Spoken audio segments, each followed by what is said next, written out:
Yes, and with me right now from London is contributor Jonathan Sacerdoti. Good evening. Good to see you. Good evening, Lucy. I love to see this small smile, because this little smile that you have, it means what? Like, okay, you had a baby, congratulations, it's a girl, all good. Now let's go to the important things, because there are important things in life than the girl that Kate just had.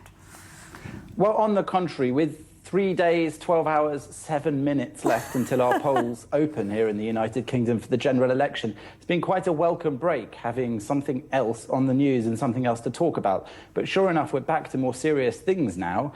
And the baby, will it deliver some sort of bump for the Conservative Party in the polls? As you saw there in the report, there's no indication from the pollsters that it will, but the bookies, who measure where people actually put their money, suggest that there might be a little increase. But that presumed increase of votes for the incumbent party may not, in fact, materialise. What we're actually seeing as the election draws ever closer and the campaigning time left is growing shorter, is that people do not trust any of the politicians. In a question time event on TV just a few days ago, we could see that the members of the public who were asking the questions in that programme were actually all rather mistrusting of all three party leaders, asking how on earth they can trust them to keep their promises. Jonathan, in the name of God, explain to me how on earth this can actually, the birth of this beautiful baby girl, can actually affect the election.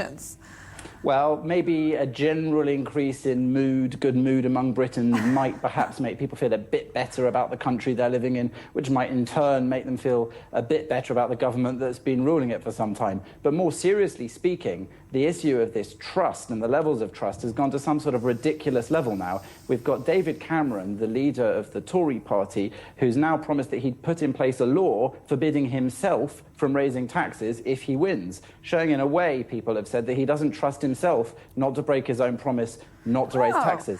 Similarly, we've got Ed Miliband, on the other hand, who today actually unveiled a 2.6-metre-high concrete limestone monument with his policies carved into it in stone, literally. He's hoping that it won't be a gravestone as it looks, but in fact be a sort of promise that he can install in the Downing Street garden.